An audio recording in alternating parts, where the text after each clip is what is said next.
Tonight, breaking news, a deadly hotel blast rocking the heart of Cuba's capital. Video capturing the immediate aftermath of a massive explosion in downtown Havana. At least 18 people killed, more than 70 injured. First responders racing to the scene, pulling survivors out of the rubble of the popular hotel. Authorities fear more could be trapped inside. Our team live on the ground with full coverage. Major discovery, the getaway car found. The urgent manhunt for the escaped Alabama inmate and the corrections officer he escaped with, likely romantically involved. The Lauderdale County Sheriff joins Top Story again tonight. Explosive allegations from inside the Trump White House. The former cabinet member now alleging President Donald Trump wanted to secretly launch missiles into Mexico to, quote, destroy the drug labs. Also tonight, formula shortage. More than 40% of baby formula products out of stock across the country. The major retailers now limiting purchases, and the warning for parents tonight. Plus, Shark Island, the danger lurking off the coast of a popular tourist destination, the shocking new video of shark-infested waters, and the urgent warning from police.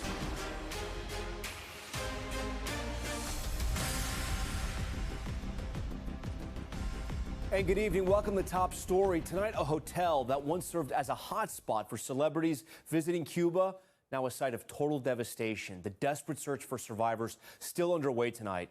Video capturing the moments immediately after an explosion rocked the Hotel Saratoga in downtown Havana.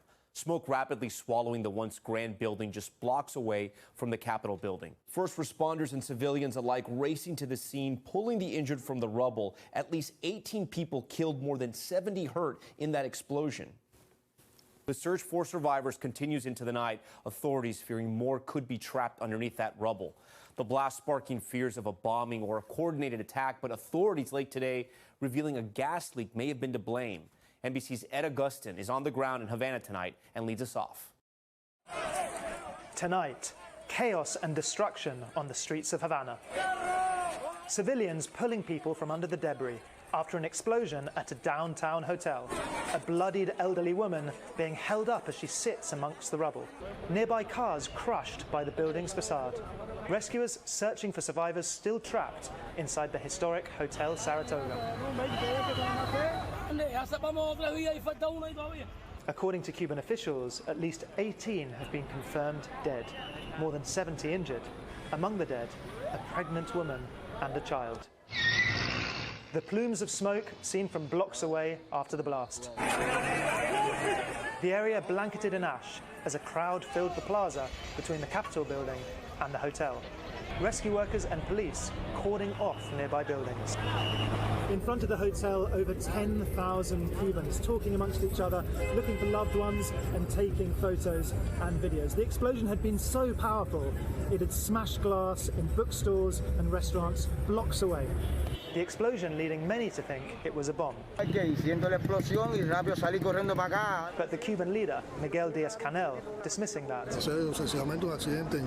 calling it an unfortunate accident, likely caused by a gas leak. In 2020, the State Department placed the hotel on the prohibited accommodations list for US citizens, concerned that the property is owned and controlled by the Cuban regime. This explosion, just another hit to the island's tourism in an already dire economic crisis. All right, Ed joins us now live from Havana tonight. Ed, I have two questions for you. First, the Cuban government, the state-run media is saying this is a gas leak. How confident are you that's indeed what happened? And the other question, what do we know about any guests that possibly were staying at the hotel at the time of this explosion? Well, there's no way to know what the causes are. I live just 2 blocks away from the hotel, and when I arrived, there were thousands of people there, and the speculation was bomb, was an attack. Cuban government has said that that's not the case. They suspect it was a gas leak, and they say they've opened an investigation. In terms of whether or not there are many people staying at the hotel, thankfully, the answer is no. The hotel was due to open in 4 days' time, gearing up for a reopening after the pandemic. This is a 5-star hotel, or was a 5-star hotel, 96 rooms. In normal times, there'd be hundreds of people staying there. This is the first time I can sincerely say that thanks to the pandemic, less people are dead. Incredible there were no guests there at the time. All right, Ed Augustine leading us off tonight from Havana. Ed, we appreciate it. Now to the manhunt for the suspected killer back here at home. Casey White and former corrections officer Vicky White. Tonight, police are still looking for them, but they found their getaway car in Tennessee. The red SUV seemingly abandoned for at least a week now. It is in police custody while the inmate and the officer remain on the run. NBC's Sam Brock has the new details. The swirling search for the corrections officer and murder suspect who duped officials in Florence, Alabama, and ran off 7 days ago took another turn Friday when investigators announced their getaway car was uncovered in Bethesda, Tennessee. The car was towed at 2:37 p.m. last Friday. So that means that that's about a 2-hour drive from here. Why it took a week to notify U.S. Marshals of the highly publicized 2007 Ford Edge could simply come down to a lack of awareness. Somebody wasn't watching the news. You guys have done a great job of putting this information out, and it was just simply overlooked. The Marshals are trying to figure out the motivation for spray painting a portion of that vehicle before the pair bolted from the sparse rural area just south of Nashville.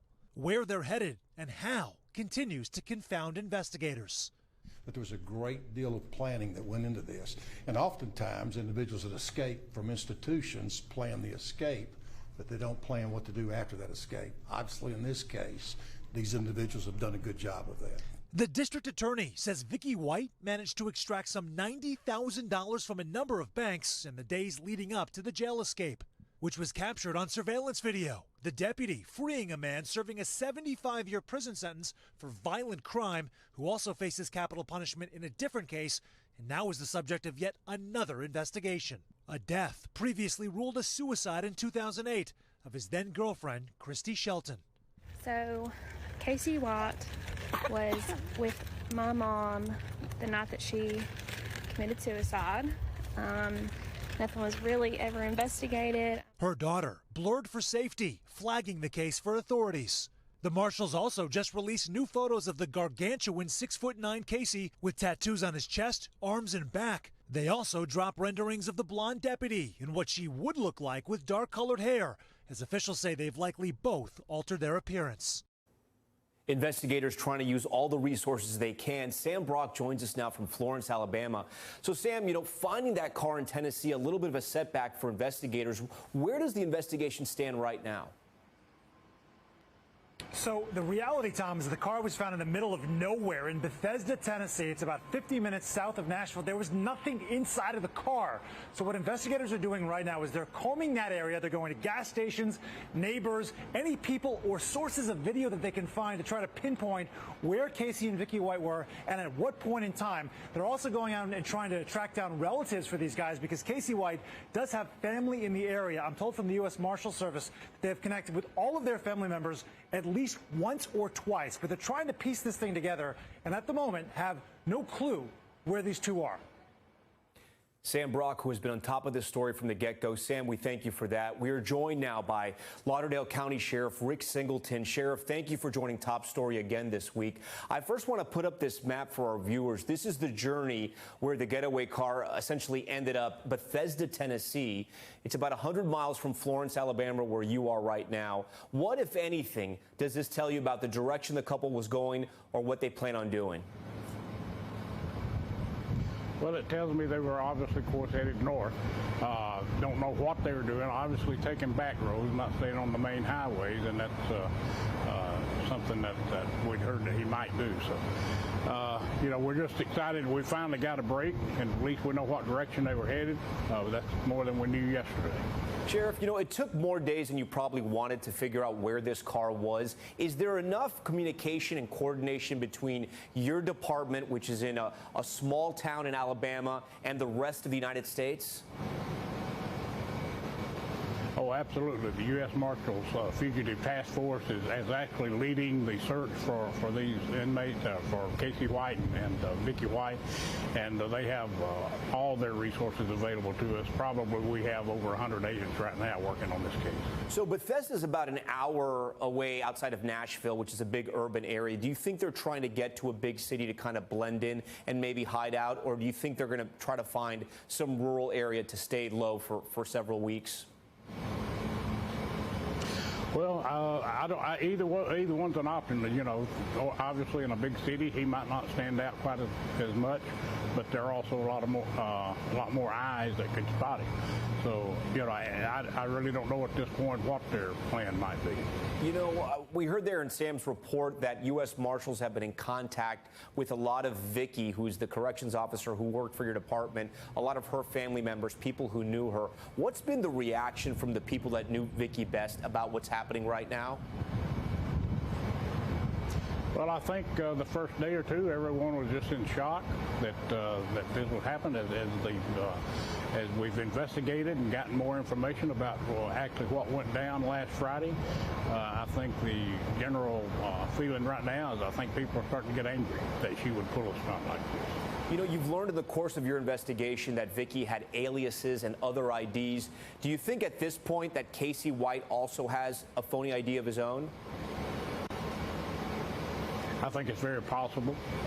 You know, IDs are fairly easy to come by, so, you know, it's absolutely possible and probably probable. And then, Sheriff, you know, I spoke to you on Monday, and you mentioned to us that inmates had told you there was a relationship there between Vicky and Casey. Since then, it's almost been a week. What more have you learned? Is there anything new, one piece of information you know that has helped you at all over the last week? The best piece of information we got is, of course, the location of the car, and that was reported to us very late last night from the Williamson County Sheriff's Office in Tennessee. And Sheriff Rhodes and his crew have been very cooperative with us. So, you know, the other piece, I mean, you know, as far as the relationship, but we found out it was by phone calls that she'd maintained contact with him for over the 2-year period when he was here in 2020 until he was brought back in February of this year. She had maintained contact with him. Sheriff, you know, there were new pictures your office released, the U.S. Marshals released, of both Casey and Vicky. Casey had showed some sort of, you know, the tattoos he had. Vicky, different looks for her, so people could be aware of that. One of the tattoos apparently is tied to a white supremacist gang, prison gang. Do you have any reason to believe that they're getting help on the outside? We don't have any evidence of that. Of course, it's something we're looking into. The investigators are looking into that possibility. We haven't had any tips or any information that might be the case, but it's certainly possible. And then finally, Alabama's Governor Kay Ivey announced today that she is offering $5,000 each for the capture of each fugitive, in addition to what the U.S. Marshal Service is offering. Has the governor been in contact with you in your office? I've been in touch with her office. I've not spoken with the governor herself, but we did, through our district attorney, put in a request for that reward, and she was very gracious to make it happen very, very rapidly. What makes you believe that you're going to capture these two fugitives? I've seen this scenario play out many times over my career, and I don't remember a single time when they weren't captured sooner or later. I think it's just a matter of time. It's just a matter of us getting the right tip at the right time so that we can get on top of it and find them. Sheriff Rick Singleton for us tonight. Sheriff, we appreciate your time. Next tonight, millions are under severe weather alerts heading into the weekend. The South reeling after devastating storms battered that region again last night. In Mount Enterprise, Texas, a tornado hitting an RV park, injuring one, the twister damaging campers and decimating this forest. And in Stuttgart, Arkansas, strong winds toppling these transmission towers. You see them there. NBC News meteorologist Bill Cairns joins us now with more on the forecast. And Bill, it seems like this has been nonstop, and tonight I see the Carolinas are in the bullseye. Yeah, the Carolinas and also the Florida Panhandle. We have a tornado warning for Perry, Florida. It's in the Panhandle. Possibility of a tornado right over the top of the city. So we're hoping that it's just a radar indicated. We haven't gotten confirmation on the ground, but we're going to be checking back in with the city of Perry coming up here in the next 15, 20 minutes just to make sure that they're okay down there. But they're all hunkered down. The tornado sirens are going off. They're going through that whole ordeal as we speak. The other area of concern, we've got a couple thunderstorms we've been watching just north of the Winston-Salem area. We've had some tornado warnings with these, and we do have one in here now near Meadows and just north of Bellows Creek. There's the Winston-Salem area here, so they're roughly about 15, 20 miles to the north, tornado indicated. We have had at least 1 or 2 tornadoes touch down in North Carolina today, very minor damage, no injuries from those storms. And we still have flash flooding problems to deal with. All the heavy rain over the last couple days from this storm system, plus the additional heavy rain. We have a good chunk chunk of Kentucky through southern Ohio, right into Pennsylvania, and tonight through the D.C. area is under a flash flood watch. We'll have to wait and see how much rain falls, but the potential is there for just ugly weather, not just tonight, but all day tomorrow, too. 1 to 3 inches of rain all through the mid-Atlantic. It's going to be about as ugly of a Saturday as it gets, from New York City to Philadelphia, Baltimore, D.C. included, down to Richmond. And finally, it looks like maybe if we're lucky by Mother's Day, we get rid of this storm. There's your ugly Saturday throughout this region. And then by Sunday, we try to push this out, and things will begin to improve. But no severe weather over the weekend. And finally, Tom, if you're planning a barbecue for Mom, don't do it in Texas this weekend. It is going to be in the hundreds in West Texas, and even Dallas could be near 100 on Mother's Day. Yeah, keep it indoors. All right, Bill, we appreciate it. Have a great weekend. We want to head overseas now to Ukraine, where more civilians were evacuated today from that besieged steel plant in Mariupol we've been telling you about, as the battle there becomes increasingly desperate. And new reports now emerging of another Russian battleship on fire. Kelly Kobier is in Ukraine with the latest. Tonight, Russian forces are still trying to break the last pocket of resistance at Mariupol's steel plant. It won't take long, this Russian-backed fighter said. The United Nations describing the plant as a hellscape, with 200 civilians and hundreds more wounded fighters holed up. Today, 50 more civilians were rescued, evacuated by the UN and Red Cross, and now in Russian-controlled territory. Russian flags are now flying in the city of Mariupol, amid fears Moscow is planning a victory parade next Monday, although the Kremlin denies it. Today, a defiant President Zelensky said, Mariupol will never fall because there's nothing left. Russia has already destroyed it. It comes after NBC News reports that U.S. intelligence shared with Ukraine led to Ukraine's sinking of the Moskva last month. The Pentagon today denied targeting the ship. The kind of intelligence that we provide them, it's legitimate, it's lawful, and it's limited. In another show of support, another high-profile visit. First Lady Jill Biden meeting with U.S. and NATO military leadership in Romania today, with plans to visit refugees on Slovakia's border with Ukraine on Sunday. Marina and her 2 sons have been living in a shelter since fleeing Mariupol. Her husband is fighting in the plant. After worrying for a week, today his messages came through all at once. In one message, he calls Vladimir Putin a bald monster, saying, all in all, screw him. In another, he wrote, in the morning, these bastards fired on us from the ship. Everything is more or less fine. How are you? And tonight there are concerns with what Russia calls Victory Day approaching May 9th. There could be a bombardment of strikes across Ukraine this weekend, so people are being told to pay attention to air raid sirens and seek shelter. Tom? Yeah, the whole world watching to see what Russia does on that date. Kelly, thank you. Back here at home, it was a wild economic week. The U.S. economy adding 428,000 jobs in April, and the unemployment rate holding steady at 3.6%. But the stock market saw another roller coaster day as investors feared the Fed's rate hike could lead to a recession. All of this painting a very complicated path forward for President Biden. NBC News Chief White House correspondent Kristen Welker has the details. With growing dissatisfaction over his handling of the economy, President Biden in battleground Ohio touting today's jobs report.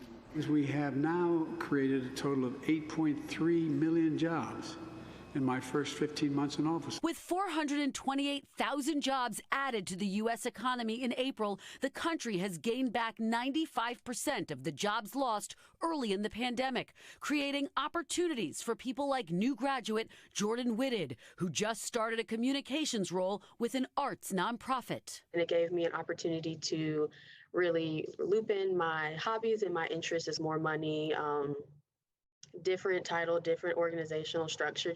But the country is also facing dire economic headwinds. While paychecks are up 5.5%, prices are soaring even higher, with inflation at a 40-year record. Home prices have spiked 20%. Gas prices are back near record highs. And the Dow is down 9% this year, putting a dent in people's retirement funds. Republicans today blasting the president's policies, blaming him and Democrats for skyrocketing prices. Adding to the economic turmoil, there's there's a record number of job openings. There are currently 2 jobs available for every person who is unemployed. Among the reasons, some people are retiring early due to the pandemic. Others are holding out for higher pay.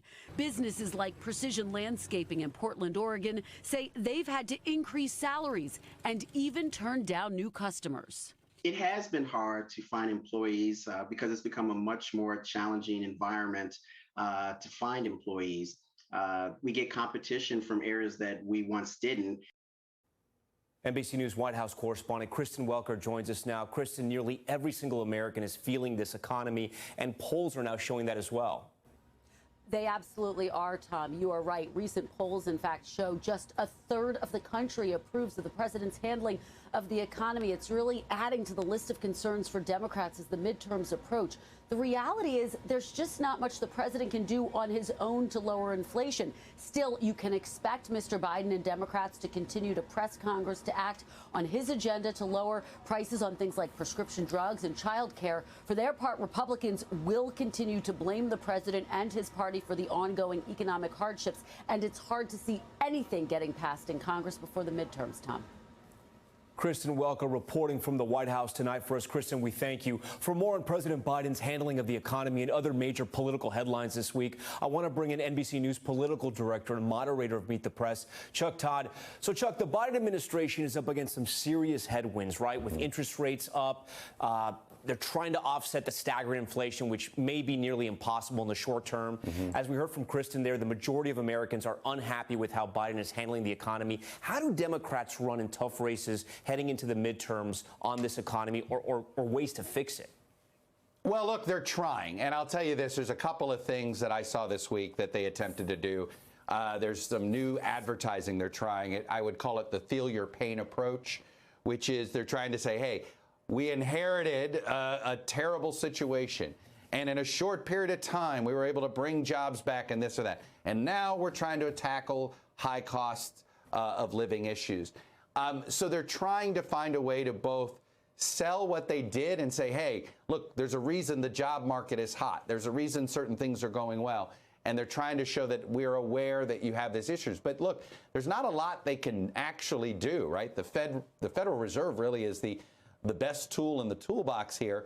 The only thing that could be done from an administration point of view are 2 things that are not very popular right now. One would be to get rid of tariffs on certain products from China. Well, some of that is being done politically in order to isolate China and try to get some fairer trade practices from them. So that would be politically a tough decision to do, to suddenly pull those tariffs down. And President Biden doesn't want to do it. And the other one, of course, is to loosen up our immigration laws. And right now that's politically toxic. So he really is in a situation where I think they have to feel the pain and hope they can mitigate this a little bit. But they were handed potentially a gift this week, and you saw them try to message it, and that is if Roe v. Wade is truly overturned as law of the land, that I think they view as a rallying cry, at least for the Democratic base, to give them a boxer's chance in the midterm. So talk to me about that playbook, because that was my second question. What is the Democratic playbook when it comes to this, to Roe v. Wade being overturned, and how do they turn that, at least the motivation on the left, the people who are upset with this decision, into votes for them?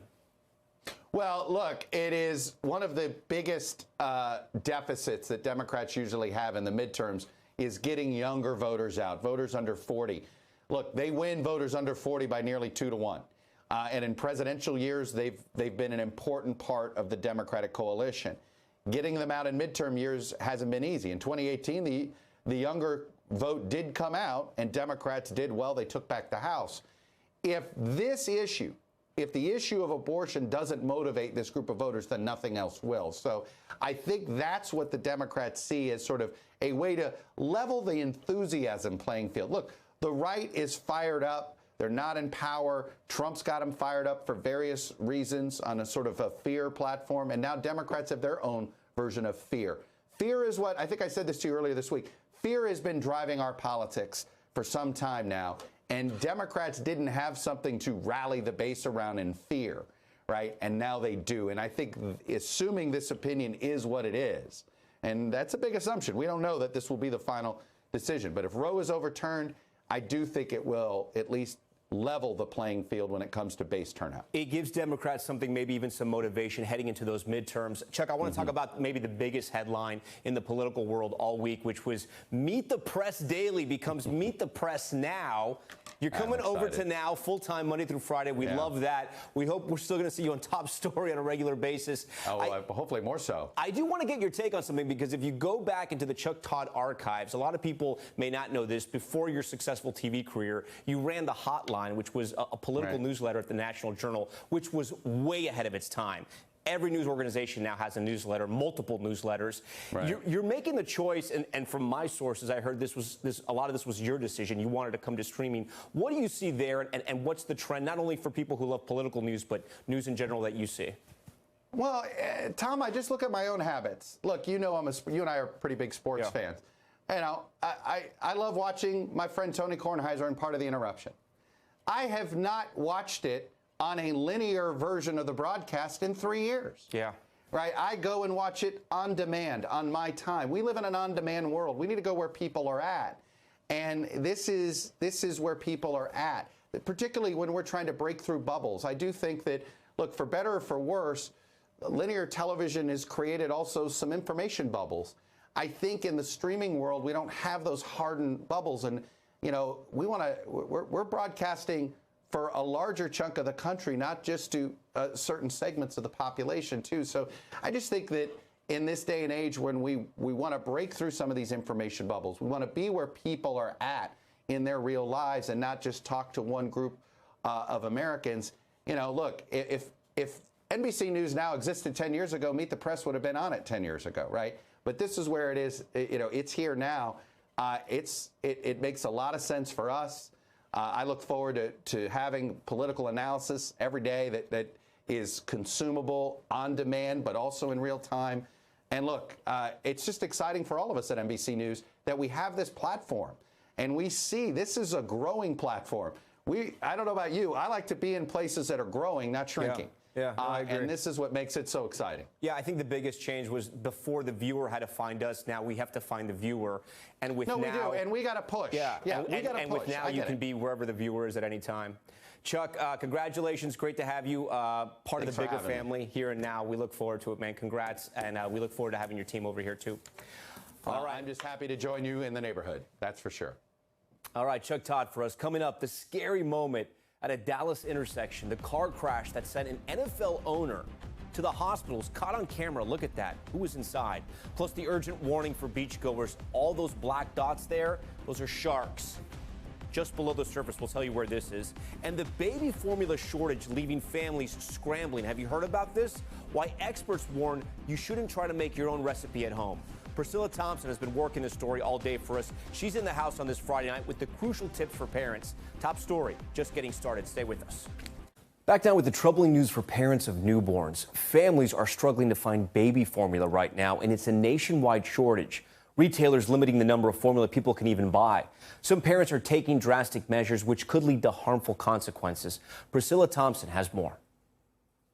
This is a pain in the butt to find. From Florida to Missouri to Connecticut, across the country, shelves once filled with baby formula are empty amid a nationwide shortage. I myself am down to 1 can of formula, and I can't find his formula anywhere. 40% of the top-selling baby formula products were out of stock at the end of last week, according to Data Assembly, which tracks inventory at thousands of stores throughout the U.S. The number of products sold out nearly doubling since January. A couple stores we've been in we have not had it, and we've had to go to the next location. Experts say the shortage likely won't be going away anytime soon. We're seeing it from your mom and pops all the way up to our large super centers, pharmacies, almost every store that would carry formula. Inflation, supply chain shortages, and product recalls are to blame, experts say. A massive recall of infant formula is underway after a number of infants became ill. That kind of started this snowball effect of,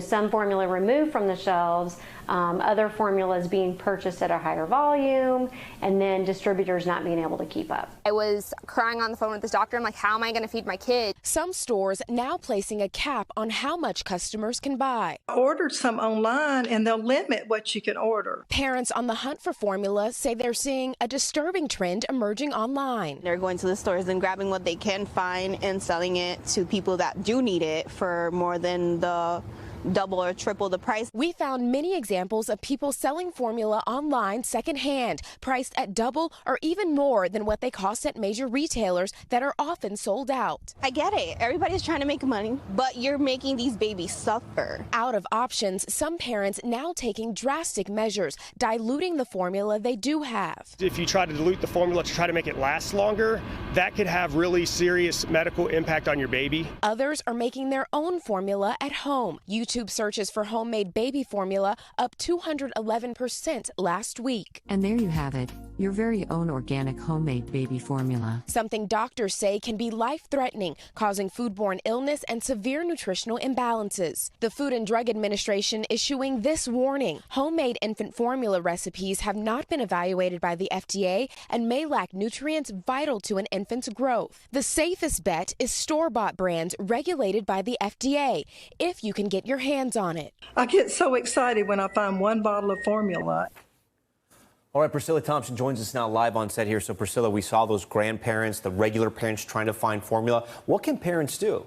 Yeah, there are a few things that folks can do. First, talk to your pediatrician. They may have samples that they can give you. They oftentimes have special relationships with these formula companies and may be able to get you a special order. And they may also be able to point some parents to a breast milk bank, which can provide a safe alternative to formula. Another thing that parents should think about is to be flexible on the brands? Yeah, exactly. Yeah. They want to be flexible on the brands. And so as long as the base is the same, if you're using a cow-based formula, a cow milk-based formula, you don't switch to soy milk, your kids will be fine after a bit of an adjustment period. And those are some of the things they can do. And last but not least, of course, think outside of those big box brand stores. Check your local pharmacies and places like that. They may have what you're looking for. Yeah, you got to really go out there and find it, but it's a serious problem. All right, Priscilla, we thank you for that. We want to move on now to the fentanyl crisis. An alarming trend of counterfeit pills is taking its toll. 2 students in Ohio dead and more overdosing across the country. NBC's Megan Fitzgerald has the details. Tonight, an Ohio community reeling after opioids made their way into what students thought were Adderall pills. It turns out pills laced with fentanyl were circulating, according to the Ohio State University. 3 students were sent to the hospital. 2 died. It's just terrible. I feel bad for their families. I feel bad for their friends. Columbus Public Health sent out an alert titled Fake Adderall Pills, recommending students pick up free Narcan and fentanyl test strips at the Student Center. This is naloxone. It is a nasal spray. If someone is overdosing or you suspect that they're overdosing, you can administer it up the nose. You just squirt. And it should bring them back, and you should call 911. The university president sending a letter to students, faculty, and staff saying in part, it is critical for everyone's safety to be aware of the possibility of contaminated drugs in our community. Dealers are able to take a pill and crush it down and add fentanyl and use a pill press to create an identical copy of that pharmaceutical pill. Fentanyl is a synthetic opioid, significantly more powerful than morphine, and it is now the most common drug involved in overdose incidents in the country. These pills are killing people. Let's go after the dealers causing the most harm in the community. It's also making its mark in Alexandria, Virginia, where authorities are reporting a sudden spike of overdoses among school-aged kids. Out of the 30 overdoses in Alexandria this year, 13 of them involve fentanyl. 9 of those involve this little blue pill. In those 9 cases, 6 involved juveniles, according to Alexandria police. The counterfeit pills, that's nothing new. However, this counterfeit blue pill showing up in so many of our calls recently, that definitely is something new. This is what they look like. Small, round, pale blue pills with the imprint of an M inside a square shape, mimicking an authentic M30 oxycodone tablet. We don't have an identified suspect as of today, but we are continuing our investigations. These images from the Drug Enforcement Administration show just how similar counterfeit drugs can look to the real thing. There is no safe pill to take right now unless it is prescribed to that person by a doctor and then filled by a pharmacy. The CDC says more than 150 people in the U.S. are dying every day from a synthetic opioid overdose. All right, Megan Fitzgerald joins us now live from Chicago tonight. Megan, so of course law enforcement is going to try to take care of this, and they've been working these cases for years now. But what can the communities around universities do to really try to stop this problem? Well, Tom, what we're seeing now is that the university, of course, sending the letter out to students, trying to reach them again, reminding them of just how dangerous these pills are. But we're also seeing students taking the matter into their own hands. Dennis, for example, who you just heard from in that piece, told us that, he's a part of an organization that puts out these so-called bad batch alerts, notifying students on campus across the university of incidents like we just saw yesterday and the day before. This is something that they believe is reaching students and hopefully helping to prevent incidents like this from happening again, Tom. Yeah, we hope so. Megan, thank you for that. Still to come, a secret plan to launch missiles into Mexico and shooting protesters in D.C. Those are all the things former President Trump thought of, allegedly, according to his one-time defense secretary. What else Mark Esper is saying in his new tell-all book? That's coming up.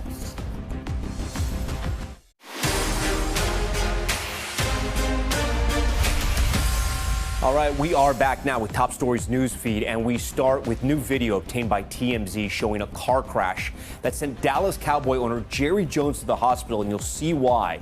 You can see it in this dash cam video from a vehicle nearby. The car he was in T-boning another vehicle in Dallas Wednesday. It's not known whether Jones was driving or if he was a passenger. He was taken to a hospital as a precaution, but is doing okay. And a plane crash escape in Houston this afternoon. Take a look at this aerial video showing this Cessna prop plane. It looks like it skidded through a schoolyard and slammed through a fence, stopping just before a house. Authorities saying the 4 passengers on board were not hurt. No word yet on why this plane crashed. And a Florida sheriff's office with a warning for beachgoers. Look at this video they released showing shark-infested waters off Anclote Key. This is north of Tampa. All those black dots you see there, those are all sharks. Officials there saying people swimming should stay cautious of their surroundings and never leave children unattended in or near the water. All right, we want to turn now to the new explosive allegations against former President Trump. In an upcoming tell-all book, former Secretary of Defense Mark Esper detailing what he says was a secret Trump plan to launch missiles into Mexico to destroy, quote, drug labs. Our Vaughn Hilliard has more on those allegations. He's traveling with the former president tonight. Tonight, yet another look into the Trump presidency. New explosive allegations from former Defense Secretary Mark Esper, alleging that President Trump wanted to secretly launch missiles into Mexico to, quote, destroy the drug labs. Just one of a series of accusations detailed in Esper's upcoming memoir, A Sacred Oath, a book that Esper tells the New York Times has been fact-checked by those at the highest levels of the Pentagon. The former secretary, who was appointed by Trump himself, also pointing to senior advisor Stephen Miller. In an upcoming interview with 60 Minutes, Esper recalling a moment when Miller suggested sending active troops to the border. We're standing around the Resolute desk, and he's behind me, and this voice just starts talking about caravans are coming, and we need to get troops to the border, and we need 250,000 troops. And I think he's joking. And then I turn around and I look at him, and these deadpan eyes, it's clearly he is not joking.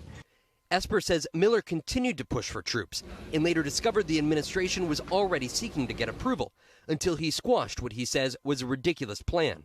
I gave General Milley specific instruction to tell NORTHCOM, Northern Command, to stop working on it, to cease and desist, and that if anybody had any questions, you tell them they should call me direct.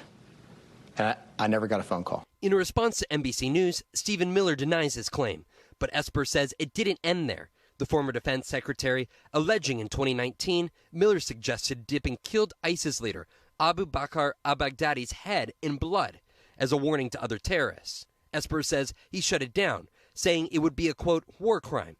Miller also denies making this suggestion. And in 2020, in the wake of protests in D.C. after the killing of George Floyd, Esper describes to the Times Trump's desire to place 10,000 active duty troops on the streets of the nation's capital, asking the defense secretary about protesters, quote, can't you just shoot them? At the time, Esper made it clear he was against using troops as law enforcement. The option to use active duty forces in a law enforcement role should only be used as a matter of last resort and only in the most urgent and dire of situations. We are not in one of those situations now. The former president has yet to respond to these allegations. Now, Tom, Trump is on the campaign trail again tonight here in rural Pennsylvania, campaigning for Senate candidate Mehmet Oz. He's still very much in this political ball game. He has not commented on the former defense secretary's comments, but we will wait to see what he says from the stage here tonight. I want to read you one other quote, though, from Esper in the New York Times. He said, quote, "He is an unprincipled person who, given his self-interest, should not be in the position of public service. But the reality is, here in 2022, Trump's power within the Republican Party is only growing, and he continues to tout a potential 2024 presidential run of his own." Tom? We thank Vaughn for that. And when we come back, Prince Harry, Meghan Markle heading back to the UK with their children to celebrate the Queen. But will we see them all together? We've got that story next. All right, we're back now with Top Stories Global Watch, and we begin with an explosion ripping through a residential building in Spain. You can see the aftermath here. This is in the Salamanca district. Glass and debris all over the street. The blast killing at least 2 people in Madrid. At least 18 others were injured here. The city's mayor says it's too early to tell what caused the explosion. Next to another journalist being killed in Mexico. Officials there saying veteran journalist Luis Enrique Ramirez Ramos was found dead on the side of a highway in the northern state of Sinaloa. People there protesting against his death. He's the 9th media worker killed in Mexico so far this year. And Buckingham Palace says Prince Harry, Meghan Markle, and their children will attend Queen Elizabeth's Platinum Jubilee celebrations next month, marking her 70 years on the throne. But they will not appear on the balcony with her when she greets the public. Only working members of the royal family will join her for that moment, meaning her son Prince Andrew also won't be there. He recently reached a multi-million-dollar settlement with a woman who accused him of sexual exploitation. I'm Tom Llamas in New York. Stay right there. More news on the way. Thanks for watching our YouTube channel. Follow today's top stories and breaking news by downloading the NBC News app.